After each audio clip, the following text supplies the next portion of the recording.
주영진의 뉴스 브리핑, 오늘도 변함없이 정치권 소식으로 시작을 해보도록 하겠습니다. 청와대가 어제 임종석 비서실장 통해서 이번 평양 남북 정상회담에 국회의장단 여야 5당 대표, 국회 통일외교위원장 같이 가자고 제안하지 않았습니까? 대부분의 야당, 보수 야당들은 반대 의사 밝혔고 국회의장단도 같이 가지 않기로 했습니다. 그랬는데 오늘 국무회의에서 문재인 대통령이 3차 남북 정상회담의 중요성을 강조하면서 정치권을 향해서도 한마디 했습니다. 제발 민족사적 대의 앞에서 당리 당략은 거둬달라, 이렇게 당부했습니다. 남북 관계가 새로운 시대로 들어서고 있습니다. 우리는 이번 평양 정상회담을 한반도의 완전한 비핵화와 평화체제 구축을 위해 다시 한번 큰 걸음을 내딛는 결정적인 계기로 만들어내야 합니다. 북미 대화의 교착도 풀어야 합니다. 그러기 위해선 강력한 국제적인 지지와 함께 국내에서도 초당적인 뒷받침이 필요합니다. 이처럼 중차대한 민족사적 대의 앞에서 제발 당리당략을 거두어 주시기 바랍니다. 국회 차원에서도 이번 정상회담을 국회회담의 단초를 여는 좋은 기회로 삼아주시기 바랍니다. 문재인 대통령의 발언의 의미 여러분께 설명드리도록 하겠습니다. SBS 박문신 논설위원 나와 있습니다. 어서 오십시오. 예, 안녕하십니까. 청와대 문재인 대통령은 거듭 같이 가달라 이렇게 부탁하는 걸까요? 예, 그렇습니다. 오늘 국무회의가 있었던 저것이 4.27 판문점 선언, 이거에 대한 비준 동의안을 국무회의에서 의결하는 자리입니다. 현장 남북관계 발전법에 따르면은 남북 합의서는 체결된 뒤에 국무회의 심의를 거쳐서 대통령이 승인해서 발효되는 절차를 거친다, 이렇게 규정이 되어 있기 때문에 그 규정에 따른 국무회의 의결을 하고 거기서 지금 발언을 한 것인데, 어제 두 가지가 있지 않았습니까? 평양 정상회담 비준 동의안 국회 처리는 평양 정상회담 이후로 어제 미뤄지는데 여야가 일단 잠정적으로 합의를 했고요. 그리고 조금 전에 말씀해 주셨듯이 국회의장단과 여야 5당 대표 초청을 했는데 9명 중에서 3명만이 찬성 의사를 밝히고 6명이 사실상 거부를 한 어제 상황, 요거를 의식한 그런 발언으로 보입니다. 특히 제1야당, 제2야당, 자유한국당과 바른미래당은 이미 이번 남북 정상회담에 대표가 또 의장단이 같이 가는 일은 없을 것이다라고 분명하게 못을 박았습니다. 이런 반응이 나왔는데 말이죠. 김병준 자유한국당 비대위원장, 거기 가서 우리가 할 수 있는 일이 뭘까요? 그런 의구심이 있습니다. 손학규 바른미래당 대표는 어제 주영진의 뉴스 브리핑에 나와서 직접 밝혔죠. 임종석 비서실장 발표 뒤에 왜 이런 제안을 공개적으로 언론 통해서 하느냐, 당대표들이 지금 나서봤자 들러리밖에 되지 않는다라고 이야기를 했습니다. 오늘 청와대가 한병도 정무수석을 국회로 보내서 거듭 주요 정당의 남북 정상회담에 같이 가달라 이렇게 부탁을 했는데, 손학규 바른미래당 대표를 만나고 나오는 한병도 정무수석을 기자들이 찾아가서 여러 질문을 던져봤습니다.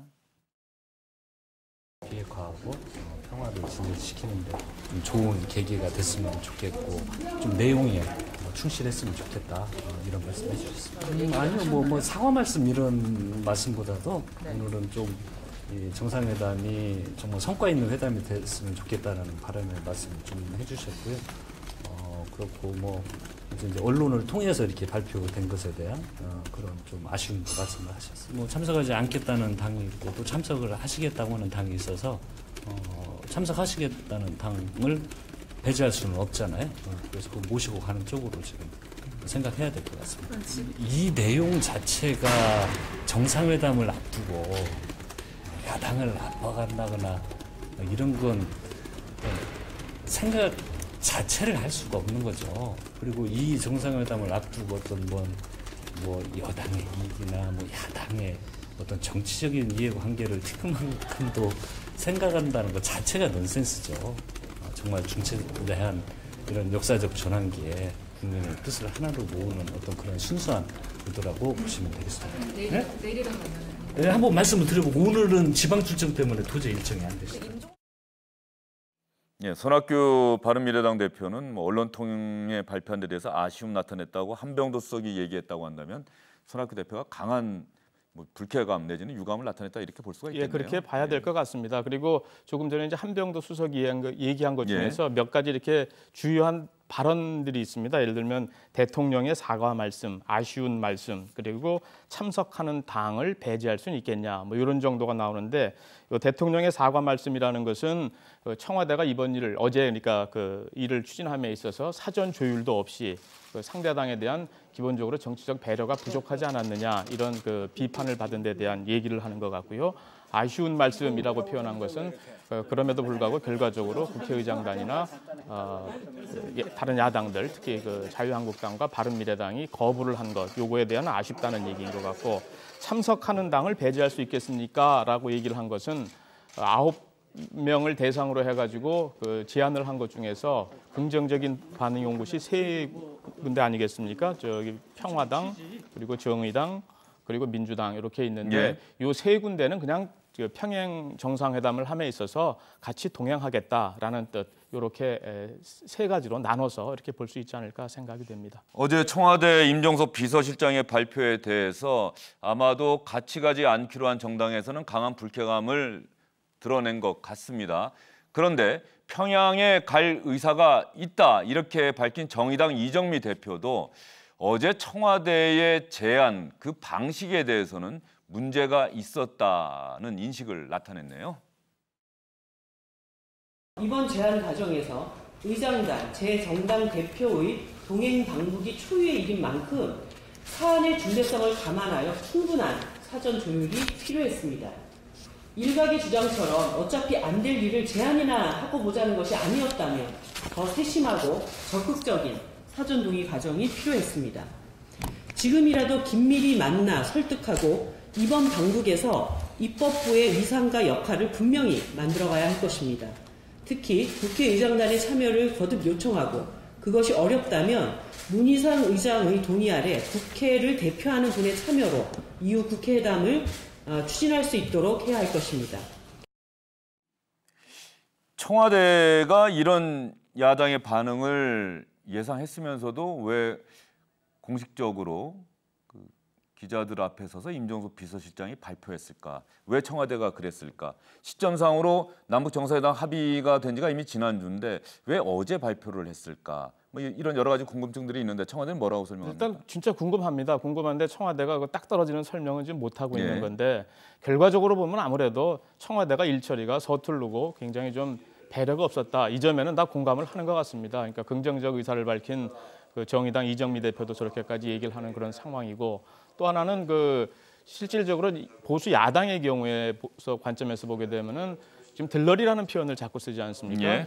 우리가 아무리 잘해주겠다 하더라도 북한의 실질적인 비핵화 의지가 없는 상황에서 그것이 담보되지 않은 상황에서 우리가 덜커덩 가는 것은 그 모양상 좋지 않다. 그리고 우리가 성대한 어떤 그 의전이라 그럴까요? 아무튼 이렇게 우리의 의지를 보여준다는 것이 자칫 잘못하다가는 항상 그 상대방을 오히려 더 키워주는 그러한 그 외교적인 그 부작용도 생길 수 있는 것 아니냐 이런 관점에서 내용적으로 보면 그렇고 또 형식적으로 보면은 어제에 있어서의 어떤 그 사전 조율이라든가 이런 그 어떤 타 정당에 대한 배려라든가 이런 것들 섬세한 것에 대한 부족 이거를 같이 그 좀 지적할 수 있을 것 같고요.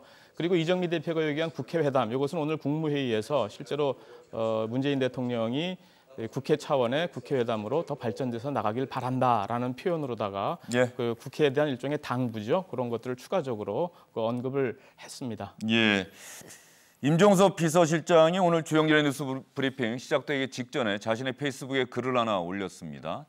정치권에 들어온 뒤에 중진들의 힘을 보면서 정말로 놀랐다. 그런데 언제부턴가 우리 정치에서 그런 중진 정치가 사라지고 좀처럼 힘을 합하는 장면을 보기가 어렵다.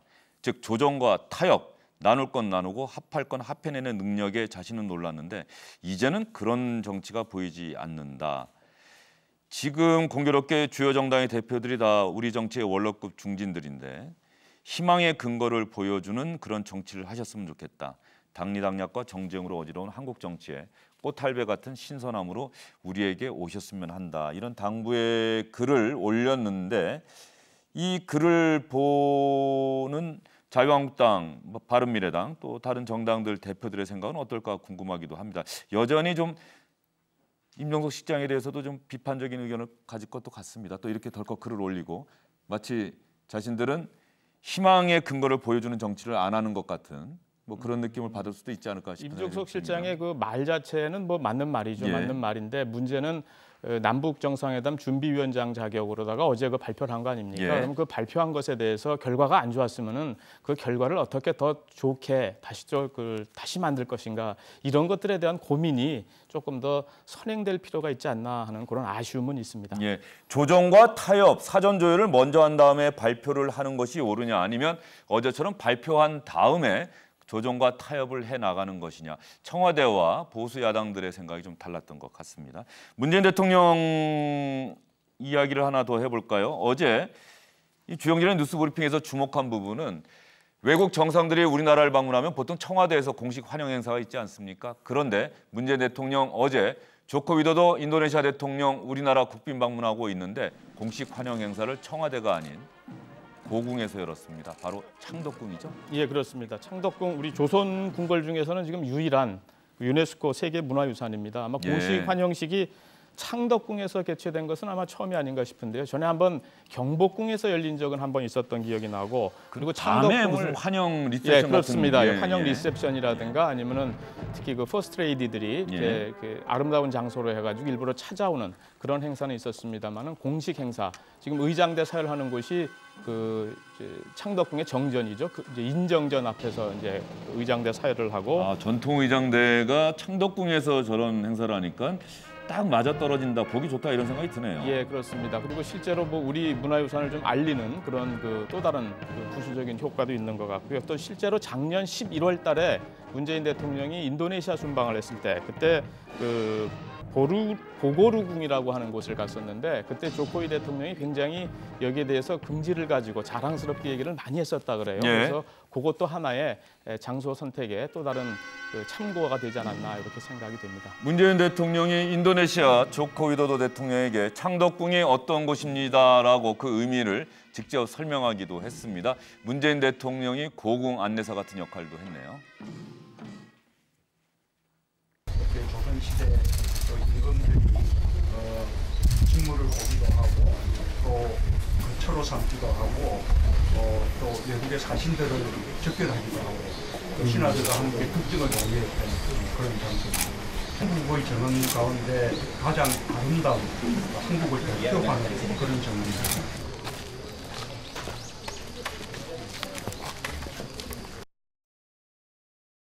로 선택한 이유가 있을 것 같은데 말이죠. 그동안 안 했는데 왜 갑자기 창덕궁을 공식 환영 행사 장소로 결정을 했을까요? 아까 말씀드렸던 뭐 그런 거 아닌가 싶습니다. 우리 문화를 알리고 싶은 그런 그 평소의 생각 그리고 그동안 준비가 안 됐던 걸까요? 뭐 생각을 못했을 수도 있고 아니면은 그 좀 덜 공식적이고 좀 했다는 그런 생각이 있을 수도 있고요. 그리고 그 인도네시아 방문 때 본인이 느꼈던 그런 그 어떤 생각들 이런 것들을 참고한 것이 아닌가 싶은 생각이 들고요. 나름대로는 뭐 좋은 기획이었던 것 같아요. 제가 보기에도. 그리고 이제 의장대 사열은 이제 인정전에서 했고 조금 전에 이제 함께 식사했던 자리, 그 자리는 이제 창덕궁 후원으로 많이 알려진 이제 비원이죠. 비원한테 비원으로 사실 더 잘 알려져 있는데 그 입구에 가면 부용지라고 하는 연못이 있습니다. 그 연못 위에 있는 영화당이라고 하는 정자입니다. 지금 화면에 나오는 곳이죠. 그래서 조경미가 가장 뛰어난 우리 한국 정원의 대표로 꼽히는 그 장소에서 같이 식사를 하고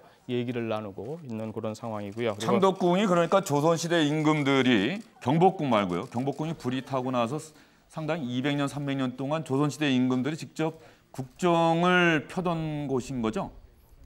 상황에 따라 조금씩 다르죠. 제가 뭐 역사 전문가가 아니어서 모르겠습니다만은 그 경복궁 관련해 가지고 왕에 따라서 때로는 덕수궁을 선호했던 그런 왕이 있었고 또 창덕궁을 일종의 그 경복궁 동쪽에 있어서 이제 동궁이라고도 이제 많이 불렸던 그런 곳인데 창덕궁, 창경궁 이쪽을 묶어서 불렸던 곳인데 아마 마지막에는 그 순조인가요? 그때 아마 저기서 실질적인 업무 집행이 이루어졌던 왕의 집행이 이루어졌던 그런 기록이 있던 걸로 제가 기억을 하고 있습니다. 예, 마지막 임금 고종, 순종 그 당시에는 흥선대원군이 경복궁 중건 사업을 하면서 창덕궁보다는 경복궁을 선택을 하기는 했습니다만 이 창덕궁에 슬픈 역사가 있더라고요.